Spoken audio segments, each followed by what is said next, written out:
Bueno, vamos a tratar hoy el tema sobre el acuerdo migratorio. Se cumple el plazo el día 10 y acordamos informar antes al pueblo de México, de modo que lo vamos a hacer este día. Va a informar el secretario de Relaciones Exteriores y están con nosotros todos los integrantes de la comisión que se formó para este propósito. Marcelo va a preparar, a informarles sobre el tema y a presentarnos sobre el trabajo que cada quien está llevando a cabo. Tenemos pendiente lo de las facturas que les dije que hoy íbamos a presentar. Lo vamos a ver al final para darle toda la importancia que tiene este asunto del acuerdo migratorio. Lo otro, pues no deja de ser algo menos estructural, que ya está controlado. Ya nada más es para recordar cómo era la situación antes. Es el pasado, ya lo pasado, diría el cantautor.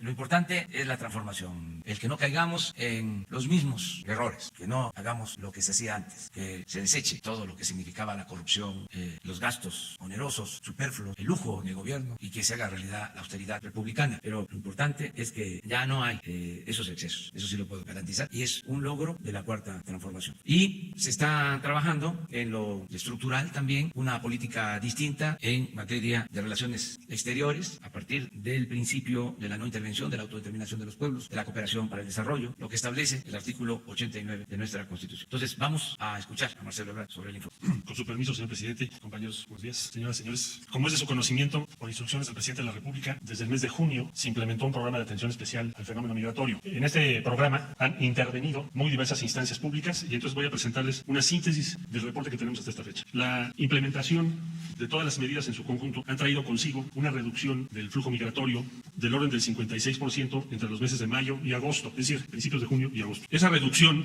del 56% en el flujo se deriva de muy diversas disposiciones que ha tomado el gobierno con fundamento en la Ley Mexicana de Migración y en nuestras disposiciones constitucionales. En primer lugar, debo decir que, conforme a las instrucciones recibidas por el presidente de la República, la Guardia Nacional, que está en pleno proceso de despliegue en toda la República, ha participado de manera muy destacada con la presencia en el norte del país de 14.951 elementos en diversas funciones, al mando del general Loman, aquí presente, y en la región sur, 10.500 elementos al mando del general Vicente Hernández, aquí presente también. En total, están participando 25.451 elementos de la Guardia Nacional, no solo en funciones de migración, tienen otras funciones de seguridad, pero ese es el número total de efectivos. Debo destacar que, a pesar de que es uno de los despliegues más importantes que ha habido para seguridad y en este caso para apoyar tareas de migración, solamente tenemos noticia de 7 quejas ante la Comisión de Derechos Humanos que están en integración. Es decir, ha sido un despliegue exitoso y como se ordenó por parte del señor presidente, con respeto a los derechos humanos. Señalo también, y aquí está presente el subsecretario de Seguridad, Ricardo Mejía, que quedó a cargo de esa dependencia, secretaría y los elementos de la Policía Federal, respaldar las acciones en carreteras, singularmente o especialmente, para rescatar personas que son transportadas en condiciones que ponen en peligro su vida. Y a esta fecha, merced a ese operativo, se han recuperado en 35 tractocamiones del orden de 2.186 personas, en donde casi el 40% son menores de edad, en condiciones que ponen en riesgo su vida. También ha participado la Fiscalía General de la República respetando su autonomía. Hay 778 carpetas de investigación abiertas, imputados 1.099 personas, a disposición del juez 622 y vinculados a proceso por tráfico de personas 357 individuos. Al final presentaremos en un video las acciones del Instituto Nacional de Migración, cuyo titular es el doctor Francisco Garduño, aquí presente, y ese instituto y la Secretaría de Gobernación han sido claves para todas las acciones. Aquí quiero puntualizar que quien actúa es el Instituto Nacional de Migración, conforme a la ley. Tanto la Guardia Nacional como la Policía Federal, ya en proceso de integrarse a la Guardia Nacional, respaldan las acciones del Instituto Nacional de Migración. No lo pueden sustituir legalmente, lo respaldan. Al final, en un video les vamos a presentar el reporte del INAMI. Enseguida les refiero que al mando del subsecretario del Trabajo, Horacio Duarte, aquí presente también, quedó la estrategia para formar centros integradores para migrantes en el norte del país, para recibir y respaldar a las autoridades locales respecto a migrantes esperando en México su audiencia en Estados Unidos. En consecuencia, se han integrado, o se está trabajando, en 3 centros, Tijuana, Mexicali y Nuevo Laredo, que están por entrar en operación, y en Ciudad Juárez ya se tiene, si no mal recuerdo, un centro funcionando, que es el León de Vicario. Por otra parte, debo señalar que Javier May quedó responsabilizado de ampliar el programa Sembrando Vida, en particular en el sur del país, aquí también presente, gracias Javier, y ha integrado a esta fecha a 4.300 migrantes en el programa Sembrando Vida en el sur, particularmente en los estados de Chiapas, Tabasco y en menor medida en Campeche. Oaxaca también está trabajando. 4.300 personas están en este momento ya integradas conforme a las instrucciones que dio el presidente. También reportarles que conforme a las indicaciones que recibimos, se utilizaron recursos del Fondo Yucatán, denominado anteriormente ahora Fondo México, para reparar espacios, particularmente en Tapachula, Chiapas. Se repararon albergues como el Buen Pastor, el Café, la estación migratoria en coordinación con el INAMI siglo XXI, el albergue del DIF municipal para niñas, muy importante por el gran número que tenemos de menores no acompañados, y la sala multidisciplinar Territorio Joven. También tuvimos la colaboración de muy diversas empresas del sector privado para ese propósito y vamos a continuar junto con el Instituto Nacional de Migración hasta ejercer los 60 millones dispuestos en este programa. Por último, referirles que hay avances en el Plan de Desarrollo Integral. El Plan de Desarrollo Integral incluye el sur de México y, por supuesto, Guatemala, Honduras y El Salvador. Este es un compromiso de Estados Unidos que adoptó con México el día 7 de junio y, desde luego, que lo tenemos muy presente. Es el punto 4 de la declaración conjunta que hicimos con los Estados Unidos. ¿Qué ha sucedido con ese punto 4? ¿En dónde vamos? Bueno, en el sur de México, OPIC, que es la Corporación de Inversión Privada en el Exterior del Gobierno de los Estados Unidos, OPIC, en este periodo anunció ya cartas de intención por $800 millones para proyectos de infraestructura y $126 millones para pequeñas o microempresas, también en el sur del país, lo que hace un gran total de $926 millones. Compromiso de los Estados Unidos fueron $2,000 millones. Entonces todavía nos falta el resto, que es un poquito más de los $1,000 millones, pero vamos en 926 millones comprometidos. Para el caso de Centroamérica, por instrucciones del presidente de la República, se están invirtiendo $60 millones por parte de México para implementar Sembrando Vida y Jóvenes Construyendo el Futuro en El Salvador y Honduras. Y muy próximamente se establecerá contacto y conversaciones con el presidente electo de Guatemala para incluir a Guatemala también. Y ahí ya se tiene para ese plan el respaldo de muy diversos organismos. Les decía yo el otro día que en total son 35 entre países y organismos que están apoyando el plan. Por parte de Estados Unidos sabemos para Centroamérica, para estos tres países, que la inversión autorizada hasta este momento va en $350 millones. Comprometieron $5.8 billones. Entonces es algo que vamos a plantear ahora en la reunión en Washington para que se aceleren esos recursos, para que se cumpla. Este es el panorama general. En síntesis, tenemos la reducción del 56% en el flujo migratorio con la estrategia mexicana que está apegada a la ley de México. Ahora vamos a ver el video que preparó el Instituto Nacional de Migración. ¿Sí lo tenemos? Sí, por favor. Plan de Migración y Desarrollo.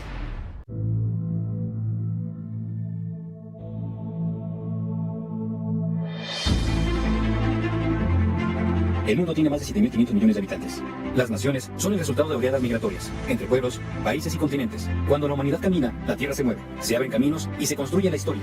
Los destinos del andar siempre son la esperanza.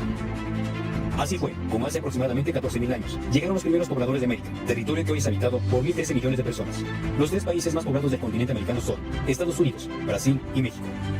La migración es un fenómeno originado por diversos factores, políticos, culturales, raciales, religiosos, socioeconómicos, de inseguridad, familiares y por catástrofes naturales.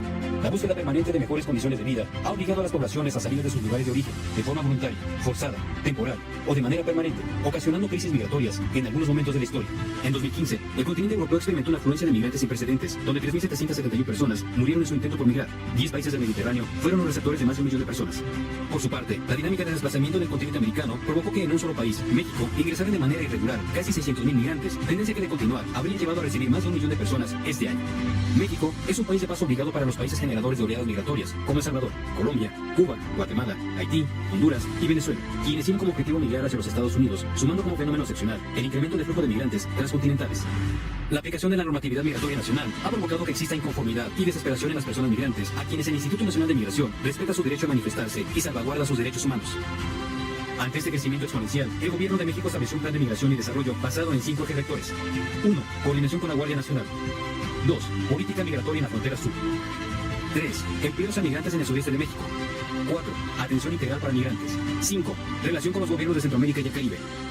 Estos ejes rectores priorizan la protección humana y fortalecen una migración regular, ordenada y segura, como el retorno asistido de migrantes con enfoque a la protección de los derechos humanos, una gestión transparente y el combate a la corrupción, dando seguimiento a las investigaciones del órgano interno de control y separando a funcionarios de su cargo. Dentro de las estrategias del INM destaca contención en la frontera sur, con despliegue de la Guardia Nacional y agentes federales de migración, ubicados en aeropuertos y puertos, terminales terrestres y trenes de carga, costas del Golfo de México y del Pacífico, carreteras y caminos, y vigilancia con operativos especiales de movilidad estratégica. Infraestructura para atención a migrantes en la frontera sur y norte. Disminuir el número de migrantes rescatados en los albergues, mediante la agilización de trámites y retornos asistidos. Atención especial a niñas, niños y adolescentes migrantes, acompañados y no acompañados. Asistencia médica permanente a las personas migrantes. Prevención e investigación al crimen organizado en el tráfico de personas migrantes. Coordinación con los gobiernos estatales.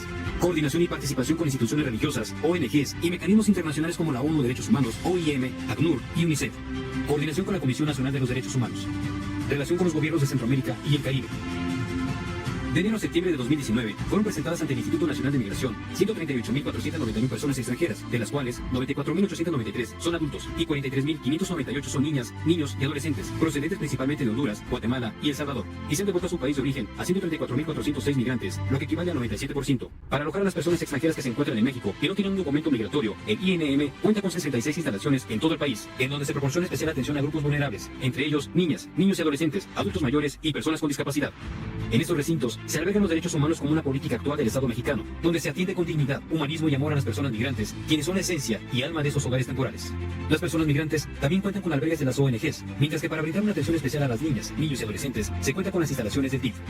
En cuanto a los mexicanos que han sido repatriados desde Estados Unidos, durante 2019, México ha recibido a 142.271 connacionales, de los cuales 134.240 son adultos y 8.031 son niñas, niños y adolescentes.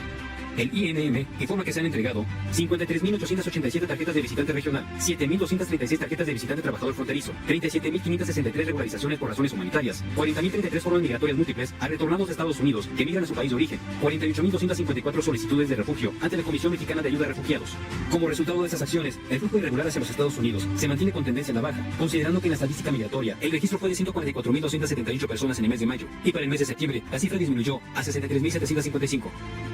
La vocación de servicio, la lealtad y el humanismo de las mujeres y hombres que integran el Instituto Nacional de Migración fortalecen a México promoviendo una migración ordenada, segura y regular. El presidente de México, Andrés Manuel López Obrador, tiene fe en las virtudes del hombre y la humanidad, tiene esperanza y cree que el mañana será mejor. Profesa la libertad, la justicia, la democracia y sustenta sus valores en los derechos humanos. Que la migración sea opcional, que el que quiera salirse de su pueblo lo haga por gusto, no por necesidad. Lo que queremos es que el centroamericano, mexicano, puedan trabajar, ser feliz donde nació, donde están sus familiares, sus costumbres, sus culturas.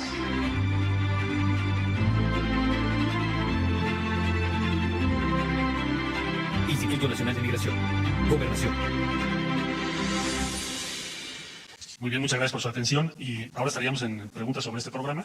Quisiera yo, antes de proceder a las preguntas, agradecer a los integrantes de esta comisión intersecretarial, en donde mi única función es coordinar e informar. Agradecerles a todos ustedes, Secretaría de la Defensa, Secretaría de Marina, Guardia Nacional, Secretaría de Gobernación, Instituto Nacional de Migración, Secretaría de Seguridad Pública, Policía Federal, Secretaría del Trabajo, Secretaría del Bienestar Social y a los gobiernos de los estados que nos han apoyado para lograr este objetivo. En síntesis, diría yo que se lograron tres cosas. Primero, la reducción de un flujo migratorio muy grande, complejo, y que ponía en tensión nuestras normas legales y nuestra propia política migratoria en virtud del incremento tan grande que tuvo. Segundo lugar, que esto se logró y de manera muy importante con respecto a los derechos humanos. Y tercer lugar, que México está dando ejemplo en el caso de Guatemala, Honduras y El Salvador, que con poco dinero se podrían crear empleos en esos países y que eso es mucho mejor que cualquier otra política para hacer frente al flujo migratorio. Vamos a demostrar eso y eso está en curso. Muchas gracias y ahora sí, por favor, usted. Sí.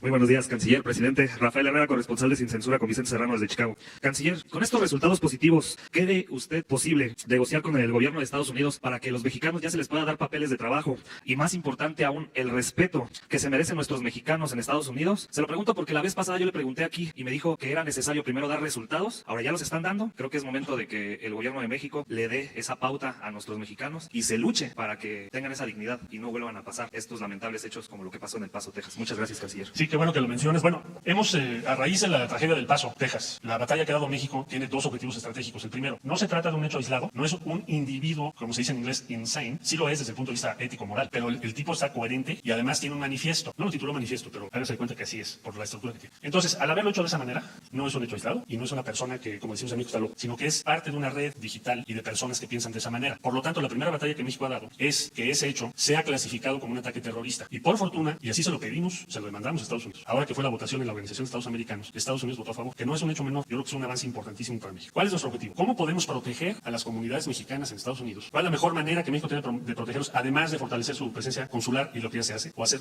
nuevas iniciativas en esa materia? ¿Qué podemos hacer? Que sí sea considerado como un ataque terrorista, como ya ocurrió, porque eso nos va a permitir una serie de cosas. Como no es un tipo aislado, un individuo que está mal de sus facultades mentales, sino que es un movimiento y hay personas que coinciden con esa forma de pensar. Entonces lo que podemos y debemos hacer es tomar muchas medidas legalmente preventivas y prepararnos frente a quienes serían los que instigan este tipo de ataques que consideramos nosotros terroristas, pero también ya Estados Unidos. Pero también ya logramos que toda la comunidad internacional. Ese es el primer paso. Por otro lado, la Fiscalía General de la República está estructurando la carpeta de investigación en contra de quien perpetró esta tragedia. Y la Fiscalía General de la República, claro, a consideración de lo que el fiscal general resuelva, está en este momento integrando. Eso va a ser el primer caso que yo recuerde de un proceso en México respecto a un acto terrorista cometido en territorio de los Estados Unidos en contra de connacionales o de la comunidad mexicano-norteamericana. Creo que puede ser el más grande avance que hayamos logrado en los últimos años frente al auge, crecimiento del supremacismo blanco, la xenofobia, la discriminación y el discurso de odio. Ese es el adversario para México, ese discurso. ¿Cuál es la filosofía central? Hay un texto, bueno, hay muchos textos, pero hay un texto que invoca este personaje en su manifiesto que subió a redes poco antes de lo del Paso. Y es un texto de origen francés, un señor que se apellida Camus, no Alberto, otro racista, saca un texto que habla del reemplazo de la civilización civilizaciones. En esencia, lo que sostiene es que la civilización blanca cristiana de Europa está siendo sustituida por una civilización nueva en Europa, hegemónica, que no es tan nueva, pero en fin, dice nueva, y entonces dice que es una invasión de la civilización islámica. Bueno, y entonces señala que las autoridades de la Unión Europea y las élites europeas están acelerando ese proceso para que en una generación la mayor parte de la población sea musulmana en lugar de ser blanca cristiana, y por lo tanto hay que luchar contra ese reemplazo de civilización. Bueno, el origen filosófico, político de lo que vimos en El Paso es esa idea, y él la menciona ahí, y por lo tanto México ahora estamos organizando el encuentro de las civilizaciones de habla hispana, porque somos diferentes civilizaciones, y eso va a ocurrir pronto, antes de que termine el año. Es el siguiente paso, que es digamos, lo que podríamos señalar como el combate cultural vía los argumentos y el razonamiento contra esa tesis. Nosotros que sostenemos la tesis opuesta, que la convivencia de las civilizaciones produce el avance de la humanidad. Es totalmente falsa la ideología de estas personas. Es falsa y es tóxica. Pero alguien lo tiene que decir y sostener, y a México le toca esa encomienda. ¿Por qué? Porque está enfilado contra nuestros connacionales de los Estados Unidos. Ahora, tenemos una gran ventaja, ya no me extiendo más en este punto, que es tu pregunta. ¿Ha logrado México la participación o no del gobierno de los Estados Unidos? Hasta ahora te diría sí, en tanto que tenemos acceso a la investigación del FBI, sí tenemos acceso al fiscal del distrito, quien ya nos dijo que vamos a tener, no nosotros, la Fiscalía General de la República, acceso a lo que necesite para integrar su carpeta, y sí, porque se votó en la Organización de Estados Americanos clasificar esta tragedia como un ataque terrorista. Entonces, estamos en ese camino que pensamos que tiene que tener la más alta prioridad para México en este momento. Entonces, eso es lo que estamos haciendo. Ok, y sobre las negociaciones para que pueda luchar el gobierno de México en este sentido y les den Nosotros prioridad a nuestros mexicanos con las negociaciones y les puedan dar papeles, canciller. En la medida en que nosotros estamos avanzando en lo que estamos haciendo, cada vez vamos a poder poner sobre la mesa diferentes beneficios para la comunidad mexicana. Pensamos que ahora el más importante es este que te acabo de decir, más que cualquier otra cosa, pero después vendrán otros. Y hasta ahora vamos avanzando. Muchas gracias. A ti. Buenos días, canciller. Montserrat Sánchez, de Reporta Índigo. Usted mencionó que la estrategia ha sido exitosa con la Guardia Nacional, pero que se cuentan con 7 quejas ante la Comisión de Derechos Humanos. Si nos pudiera detallar en qué van esas quejas y en qué periodo han sido, de favor.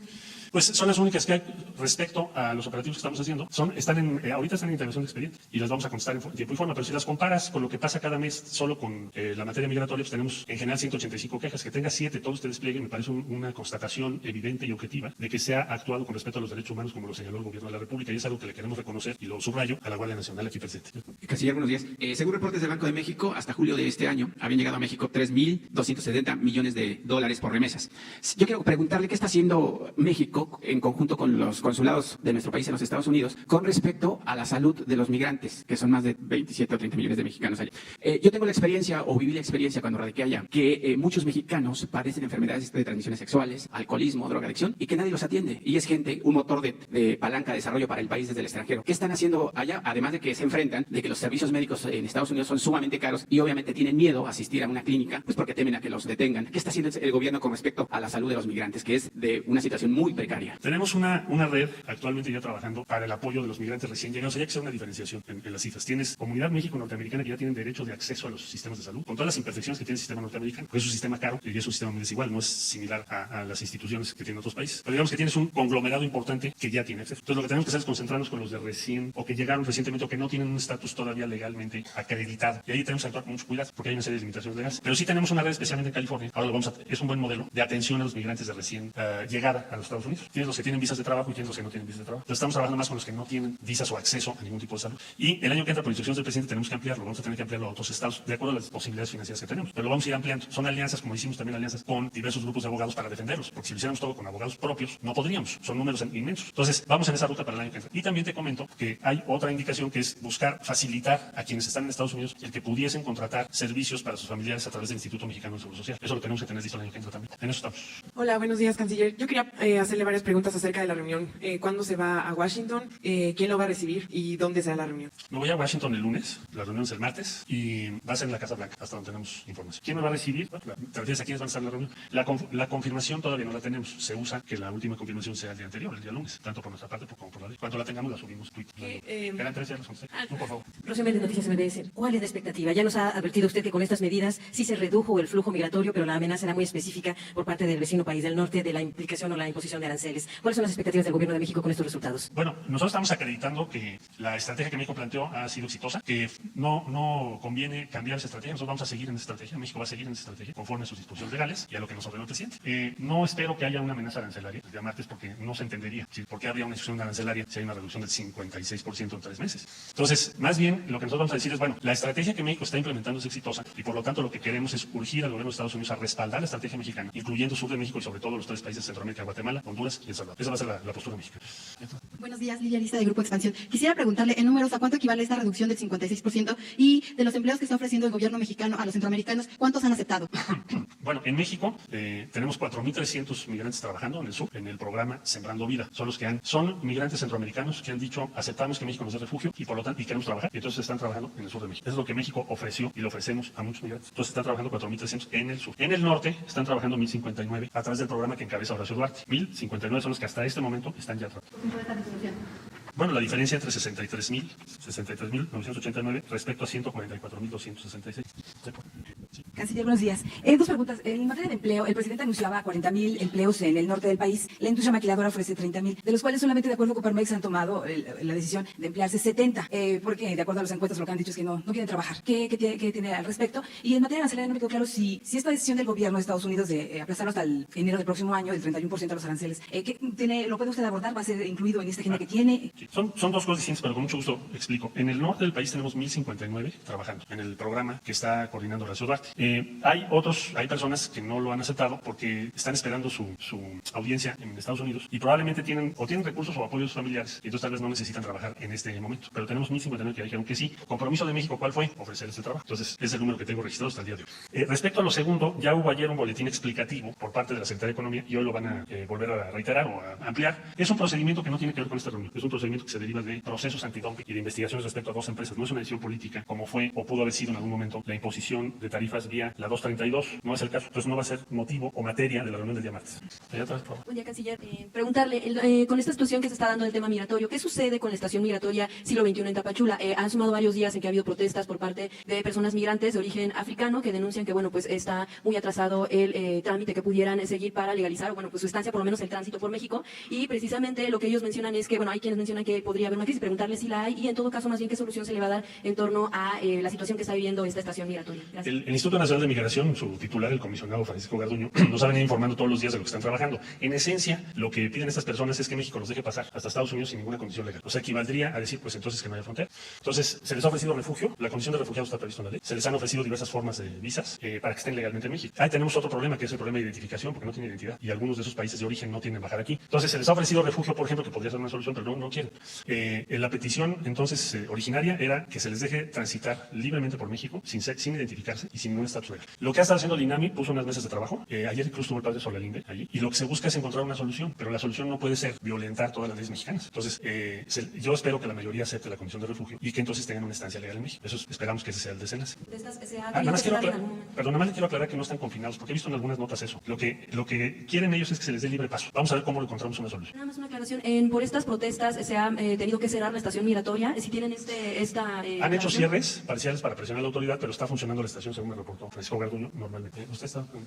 Buenos días, canciller. Buenos días. Una pregunta. Vimos en junio el interés de Estados Unidos en plantear una estrategia de tercer país seguro, que no fue mencionado en la reunión de julio, pero que Estados Unidos había planteado en junio el interés en aplicar esta estrategia, que ha aceptado, por ejemplo, Guatemala. Y después de la reunión del julio, el secretario de Estado Mike Pompeo mencionó que pensó en ese momento que México tenía que hacer todavía más. Hemos visto varias expresiones desde el Senado, desde la Cancillería, sobre el rechazo, el deseo de evitar o la falta de apoyo para esta estrategia en México. ¿Puede descartar que Estados Unidos replantea una estrategia o una demanda al respecto del tercer país seguro, ya que ha platicado esta estrategia, por ejemplo, con Honduras, han planteado con Honduras que quieren con ellos, ya tienen con Guatemala de una parte? Yo tengo una pregunta también para el presidente del presupuesto, pero tal vez lo dejamos para después. Sí, muchas gracias. Es una pregunta muy pertinente. Efectivamente, Estados Unidos puso sobre la mesa en las reuniones de junio que se firmase o se llegase a un acuerdo entre México y Estados Unidos de tercer país seguro, que en esencia lo que implicaría es que en México se procesen las solicitudes de asilo de cuanta persona llegue a Estados Unidos por la frontera sur. Nosotros desde un principio les dijimos que eso es inaceptable para nuestro país. No lo vamos a hacer. El argumento nuestro fue, hay una estrategia propia mexicana que puede dar resultados y no estamos dispuestos a implementar ese tercer país seguro. Lo que demuestra lo que acabo de presentar es que tenemos razón. La estrategia mexicana está funcionando. Ahí están los números. Estos números diarios los verificamos ambas partes. O sea, no se va a poder decir que no son los números. Estos son los números oficiales. Entonces, tienes una reducción en 3 meses del más del 56%. Evidentemente está funcionando según cualquier estándar. Entonces, Entonces, no consideramos que el tercer país seguro sea aceptable para México, y menos aún con los resultados que se tienen. Yo consulté al Senado de la República porque les planteé una diplomacia de unidad nacional en este tema. Y, en consecuencia, les dije antes de que yo vaya a Washington, díganme cuál es la posición del Senado de la República y de los diferentes grupos parlamentarios respecto a este tema para que llevemos una sola posición. Y me contestaron oficialmente que la posición de todos los grupos parlamentarios que están representados en el Senado de México es que por ningún motivo aceptarían un tratado, porque es un tratado de tercer país seguro. No lo aceptarían en el Senado de la República. El Senado de la República tendría, como es un tratado, que aprobarlo. Y nos está diciendo de antemano que no lo haría. Menos aún con estos resultados. Entonces, no sé si el martes ellos lo quieran plantear. Desconozco si sea uno de sus objetivos en esa reunión plantearlo. Pero la respuesta nuestra ellos ya la conozco. Gracias. Allá atrás,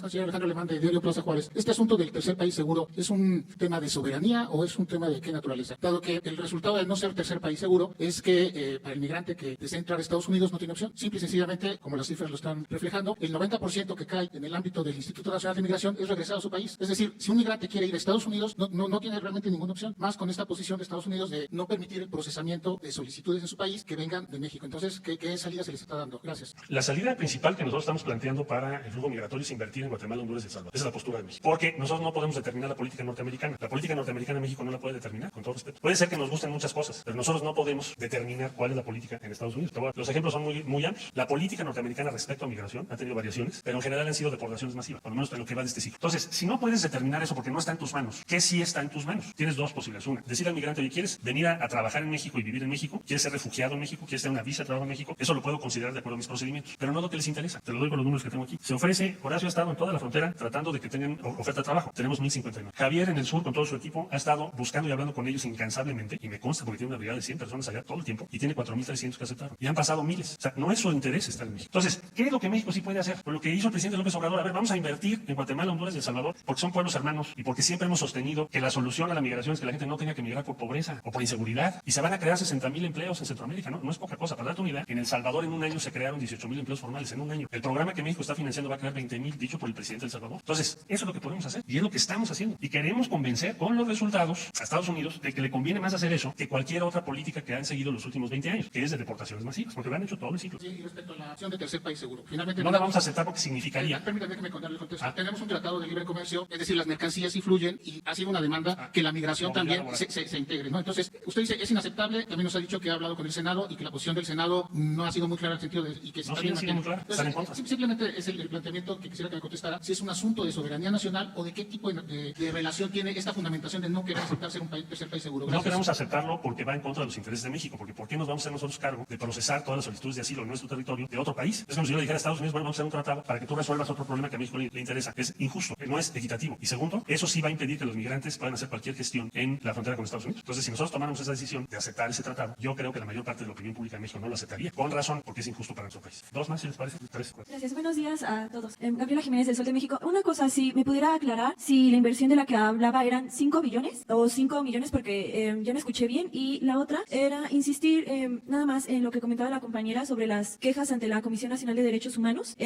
Si estas han tenido relación precisamente con todas estas denuncias que han presentado los migrantes en las estaciones migratorias sobre el confinamiento y todas estas cosas que se han venido presentando. Gracias. No tiene que ver con eso porque la Guardia Nacional no es la que maneja la instalación. Y para darte una idea, el promedio de quejas respecto a migración es entre 185 y 200 al mes. La Guardia Nacional tiene en este momento, o está referida en 7. Digo, para que nos demos un idea. De la cantidad de recursos, Estados Unidos se comprometió el 18 de diciembre del año pasado a invertir 5.8 billones de dólares. 5.8 mil millones de dólares. 5.800 millones. Bueno, son billones para nosotros.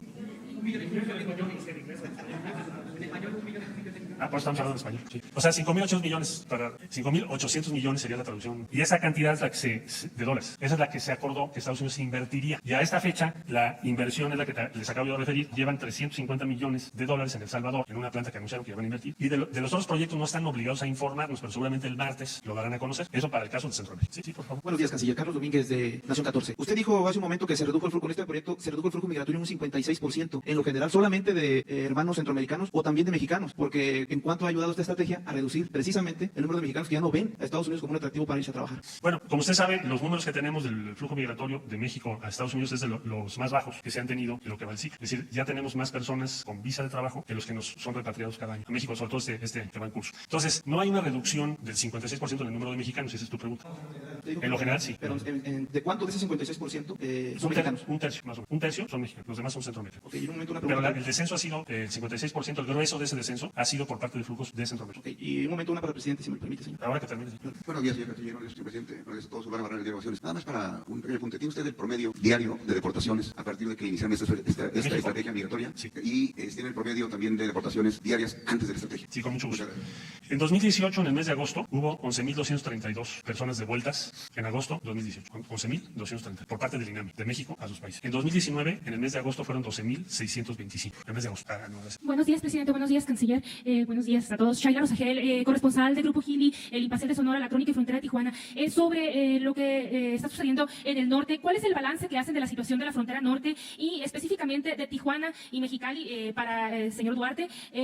¿Cuántos albergues se están planeando en estas ciudades y cómo están resolviendo las manifestaciones que se han realizado allá en Mexicali, por ejemplo, recientemente en contra de que se abran o se habiliten espacios para los albergues? Me gustaría saber cómo están resolviendo esta situación con la gente de allá, los habitantes, ¿no?, de estas ciudades. Y bueno, tengo una pregunta también sobre Tijuana para el presidente. Después, gracias. Mira, te diría yo de manera previa y a reserva de que pudiera haber más detalles si son necesarios, que está presente Horacio Duarte, hay un descenso muy marcado. Si tú ves ese 56% por zona, aquí no tengo la distribución por región, pero la región que tiene el descenso más importante es Tijuana, Mexicali. Probablemente ahí estemos arriba o muy cerca del 70% de reducción. Quizás hasta más, ¿verdad? 70% de reducción. Entonces, esta estrategia respecto al norte, diría yo que si te vas de Tijuana hacia Tamaulipas, el área donde ha habido la reducción más drástica es Tijuana, Mexicali. Segundo lugar, la región de Ciudad Juárez, y por último, la de Tamaulipas. Tamaulipas ha costado más trabajo. ¿Cuántos asilados, cuántos solicitantes de asilo que nos está enviando Estados Unidos tenemos hasta la fecha, por favor? Tenemos, ahorita te doy el dato exacto. Y había una pregunta ya atrás. Sí. Son 23.607. No son todos los que han llegado, sino son los que están en México en este momento. ¿Qué es tu pregunta? Gracias, canciller. Estefan Ochoa, ADN 40. Si bien Estados Unidos ha aportado a El Salvador, todavía no dan nada de recursos a México. Y a la par se aprueba en el Ministerio de la Defensa más de $3,000 millones para la construcción del muro fronterizo. ¿A partir de cuándo se esperaría que Estados Unidos estuviera ya aumentando este flujo de recursos para nuestro país? Gracias. Le repetiría con mucho gusto. Ya tenemos en este momento firmadas cartas de intención como resultado del acuerdo entre México y Estados Unidos por $800 millones de inversión. Son cartas de intención. Y tenemos 126 millones para micro y pequeñas empresas en el sur de México. En total, $926 millones ya comprometidos. 926 millones. Ellos se comprometieron a $2,000 millones. No, ya están firmadas las cartas de intención. Son proyectos, son financiamientos a proyectos de inversión que no son del gobierno, son de empresas. Pero ya vinieron a México, yo estuve presente cuando se firmaron las cartas de intención. Entonces, lo que tengo comprometido son 926 millones ya con carta de intención, con financiamiento de Estados Unidos, y lo comprometido son $2,000 millones. Entonces, estamos casi a la mitad ya. Gracias. Último. Buenos días, ciudadano presidente. Buenos días, secretario. Efectivamente, usted nos acaba de informar que el día 9 de septiembre se reúne en Washington con el vicepresidente Mike Pence en la Casa Blanca. Ahí seguramente usted le va a presentar ahorita esa reducción en este reordenamiento de las fronteras. Seguro que lo están viendo ahorita. Mi pregunta, secretario, tiene tres corchetes. La primera, de nuestro lado, ¿cuáles serán las peticiones que le hará al vicepresidente? El segundo corchete es, en este reordenamiento de las fronteras, la bestia ha dejado ser el transporte para los inmigrantes. Y mi tercera pregunta es, usted como responsable de los asuntos internacionales del país, ¿me podría adelantar si ya tiene contemplada la asistencia del señor presidente Andrés Manuel López Obrador en el máximo organismo de los países del mundo, que es la ONU, y si también tiene contemplado el viaje a China del señor presidente? Mil gracias. Bueno, ¿cuáles son los posicionamientos de México? Primero, que se cumplan las metas de inversión pactadas, que ya referí en este momento, que quisiéramos ampliar. ¿Quién habla por los países de Centroamérica? O sea, ¿cómo va a poder negociar solo Guatemala con Estados Unidos, o solo El Salvador con Estados Unidos, o solo Honduras con Estados Unidos? Nosotros tenemos que ser solidarios, y lo estamos haciendo y lo vamos a seguir. Entonces, que se cumplan las metas de inversión para el desarrollo en esos tres países y en el sur de México. Cifras, 5.8 mil millones de pesos, de dólares en los tres países, y 2,000 millones de dólares en el sur. Segundo, su participación y cooperación en la lucha contra los terroristas que tienen como objetivo a la comunidad México-norteamericana o mexicanos en Estados Unidos. Tercero, controlar el tráfico de armas hacia México. Así como a ellos les preocupa el tráfico de fentanilo, opioides hacia Estados Unidos, a nosotros nos preocupa el tráfico de armas a México. Exhortarlos a que se firme, se ratifique la Convención Interamericana sobre el tráfico ilegal de armas y explosivos, instrumento que firmaron todos los países de América y que firmó el presidente de Estados Unidos, pero no ha sido ratificado por el Senado. Ese instrumento pudiera significar un cambio drástico, no en su regulación interna, que no es una materia que nosotros debemos determinar, pero sí en su relación respecto a México. Es decir, que ese tráfico que es ilegal también asuma Estados Unidos la responsabilidad de regularlo, controlarlo, impedir, igual que nosotros lo hemos hecho respecto a sustancias prohibidas. Entonces, estos tres temas son los temas que son hoy prioritarios para México. La Organización de Naciones Unidas ya informó el señor presidente que voy a asistir en representación de México, y ahí vamos a estar. Por supuesto que sí, vamos a participar en la Asamblea General de las Naciones Unidas. ¿Cuáles son las tesis mexicanas? Nuestro enfoque sobre la migración y el desarrollo, y lo que acabo de explicar ahora respecto a las armas y respecto a la lucha en el mundo contra el terrorismo que está vinculado al supremacismo blanco, que es uno de los más peligrosos que hay hoy en el mundo. Es lo que vamos a hacer por instrucciones, señor presidente. Bueno, muchas gracias gracias. La pregunta fue que si en este reordenamiento de fronteras el tren conocido como la bestia ha dejado ser el transporte de los migrantes. Ha bajado mucho. Hay una parte importante de esta operación es evitar que se utilice utilicen ese tipo de transportes que además son peligrosos y hoy por hoy prácticamente ha dejado de serlo. Lo que estamos viendo ya en los últimos meses es la proliferación del negocio de los trailers y camiones, que los llevan en condiciones infrahumanas, peligro de vida. Con la intervención del subsecretario de Seguridad, Ricardo Mejía, se han detenido 35 tractocamiones y con la participación de la Fiscalía General de la República, las cifras que yo les di ahorita, que mucho es inteligencia. Alguien dirá, bueno, ¿y esa reducción por qué es tan grande si el número que me preguntabas tú de repatriados no creció tanto? Por inteligencia y por actuación contra las redes. Entonces tienes aquí carpetas de investigación 778, vinculados a proceso 357. ¿Y a quién te vas a encontrar ahí? Pues a los que están en el negocio, los trailers, las casas de refugio para ocultarlos, pero sobre todo lo que más nos preocupa es que en el transporte podamos tener una desgracia mayor. Por eso se le ha puesto mucho interés por parte del secretario Alfonso Durazo y del subsecretario Ricardo Mejía, que tiene esa encomienda, y vigilar también lo del tren, porque ahí hemos tenido muertes. Bueno, muchas gracias. Dígame. Los 357, perdón, Celsin Juárez de Cilinea MX, los 357 vinculados a proceso por trata de personas, son por trata de personas. Si nos podría ampliar esta información. Y bueno, de acuerdo a la ONU, México es el segundo destino de víctimas de trata desde Colombia. Al momento de la detención de estas personas, ¿se pudieron identificar a las víctimas? ¿Nos puede dar un poco más de detalles, por favor? Le correspondería a la Fiscalía General de la República, pero sí le puedo señalar que no todos estos 357 es trata de personas, porque es un delito distinto al tráfico de personas. Son dos cosas distintas. Simplemente englobamos todos los que están vinculados a proceso en función de las acciones que acabamos de referir. Son 357, pero con mucho gusto podemos pedirle a la Fiscalía que nos detalle cuántos son por trata de personas. Trata de personas, que es un delito un poco distinto al de tráfico. Con mucho gusto le voy a preguntar a la Fiscalía. ¿Me faltó por ahí usted? Buenos días, Arturo Contreras de P Página. En lo que va de estos 90 días, tenemos al menos registro de 2 migrantes muertos asesinados por la Policía Federal o por elementos de seguridad pública, no por la Guardia Nacional. Bueno, no fueron asesinados, no hay dictamen, no hay una. Okay. Pero murieron en operativos en los que se dispararon armas de la Policía Federal. Entonces, ¿qué explicación se le da a esto? Eso está, a ver, yo creo que todo lo que han sido denuncias están sujetas a investigación. Y tienes tu razón en cuanto hay que tener cuidado en si se dice asesinados, porque asesinados ya estarías tú sentenciando a los elementos. Pero desde luego que sí nos preocupa el que haya homicidio, o el que pueda haber un homicidio respecto a personas. Ya sé qué caso dices, y en ese caso está sujeto a investigación, pero no es atribuible a este operativo, y no es atribuible a la Guardia Nacional. O sea, no tienen instrucciones de dispararle a nadie. Eso sería absurdo. Entonces, esas dos investigaciones, con mucho gusto te podemos dar los datos que tiene la Fiscalía General de la República hasta este momento, y no va a haber impunidad en ningún caso, ni en eso ni en otros. Bueno, muchas gracias a todos. Bueno, en síntesis, como ha quedado de manifiesto, han habido buenos resultados en esta estrategia. Se está aplicando la ley, se disminuyó el flujo migratorio, se respetan los derechos humanos y se está acreditando la vía mexicana de atender el fenómeno migratorio con desarrollo, con inversiones para actividades productivas y crear empleos en los lugares de origen de los migrantes. Agradezco mucho la participación de todo el equipo que ha hecho un trabajo de primer orden. Parece que ha pasado mucho tiempo, pero no, son 3 meses. Y si lo recordamos, estaba muy difícil la situación compleja, porque había la amenaza de imponer de manera unilateral aranceles a las mercancías que se producen en México y se venden en Estados Unidos. Esto nos hubiese afectado mucho. Por eso celebro el que se tengan estos resultados y ha quedado de manifiesto que lo mejor para resolver controversias, conflictos, es el uso de la política y de manera más específica, sutil, la diplomacia. Y eso es lo que se ha puesto de manifiesto en la relación con el gobierno de Estados Unidos. Queremos que sea una relación de amistad, de cooperación para el desarrollo. Y así se va avanzando. Le tenemos toda la confianza al secretario de Relaciones Exteriores. Es un profesional y al mismo tiempo es un patriota. Entonces yo estoy muy bien representado. Por eso no tengo necesidad de ir a los organismos internacionales o a otros países. Además ya ven lo que dicen, que como estoy enfermito no puedo viajar tanto. Gozo de cabal salud. Lo que pasa es que estamos trabajando en grupo, es un colectivo.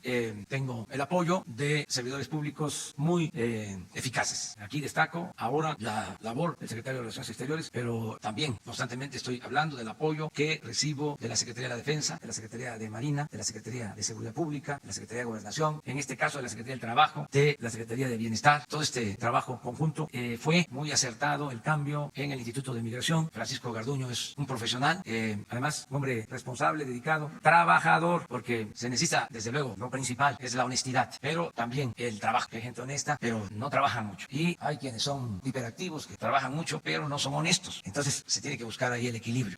Pero felicidades, y vamos muy bien en esta política exterior y con la relación con Estados Unidos. Es una relación fundamental para el desarrollo de México. Ya se trató este tema con amplitud, lo considero muy importante. Yo tengo que salir, voy a una gira a San Luis Potosí y a Tamaulipas. Tengo que salir ahora porque tengo que llegar a tiempo al aeropuerto a tomar el avión. No se detienen los vuelos, no me van a esperar. Si no llego a tiempo, me dejan, y así debe de ser. Nada de influyentismo. Solo termino dándoles a conocer lo de estos documentos. Hice ese compromiso con ustedes y van a haber más preguntas, pero las vamos a contestar después del lunes. Ya con esto terminamos la semana. Hay mucha información sobre esto, pero consideramos que es suficiente con estas pruebas, porque hay quienes se aferran al mismo sistema de corrupción, de excesos, de dispendio, y de vez en cuando hay que darles un tengan para que aprendan, ¿no? Entonces, miren miren lo que pasaba, solo en un vuelo, miren 4 rastrillos, creo que yo les decía. Esto tiene de respaldo facturas que se les van a entregar, que no vayan a pensar de que fue una invención, pero miren esto, ¿se acuerdan que les dije? Y hay otras cosas que por decencia no presentamos. No.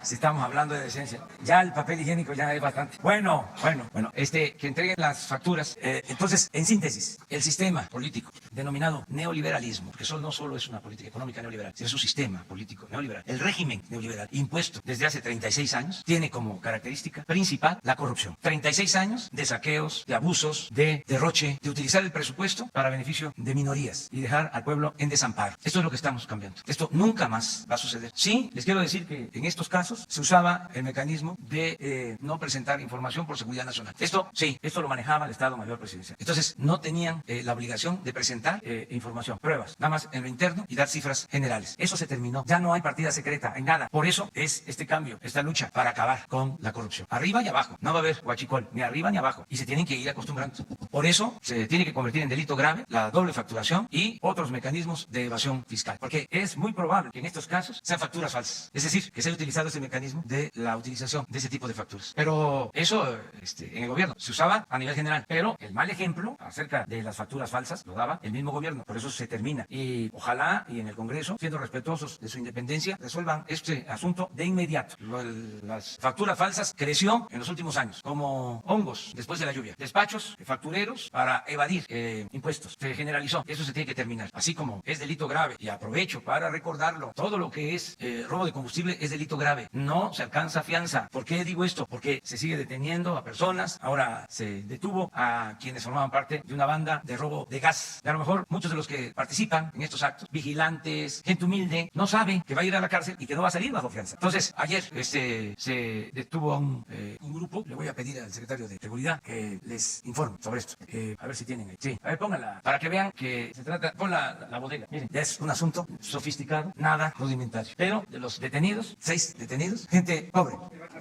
Eso se actúa de conformidad con la ley. Yo lo que quiero es decirle a todos los mexicanos, la corrupción durante 25 años no era considerada como delito grave. Ahora sí es delito grave. El corrupto no puede salir bajo fianza. No era delito grave el fraude electoral. Ahora sí es delito grave el fraude electoral. No era delito grave el robo de combustible. Ahora sí es delito grave. No hay derecho a fianza. Ahora va a ser delito grave la utilización de facturas falsas y no va a haber derecho a fianza. Entonces es informar. Hace como 2 días hablábamos de que a veces se da una noticia o se da a conocer algo y tarda para que se entere la gente. Entonces por eso estoy repitiendo de que ya no es lo mismo. Cero corrupción, cero impunidad. Lo digo no solo por los que participan, sino por los familiares, por estos asuntos. La familia se afecta mucho. Entonces, que nos ayuden. Ya hay que cambiar y hay forma de tener trabajo y de buscarse la vida honradamente. El gobierno está procurando de que a nadie le falte el trabajo, que se tenga opciones de empleo y que haya bienestar. Entonces, no a los actos ilegales. Entonces, pedirles pues que nos sigan ayudando también ustedes a difundir estas cosas. Y ya cumplí, porque les dije de que habían estos gastos excesivos y cuando hablo es porque tengo pruebas.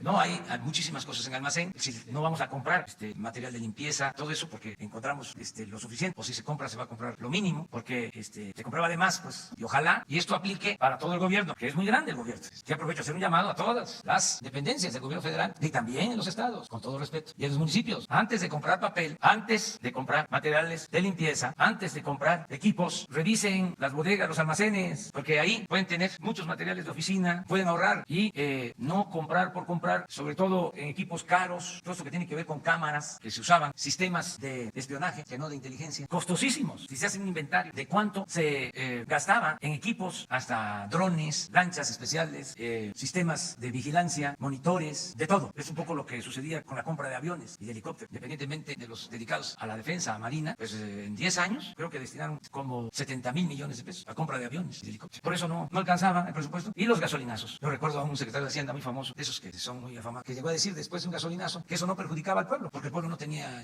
posibilidad de tener un carro. Secretario de Hacienda, con ese razonamiento. Y los expertos, los financieros, las calificadoras, los trataban con eminencia, sabios. Ya cambió todo eso, ya eso. Bueno, ahí nos vemos ya quedamos. Nos vemos el lunes.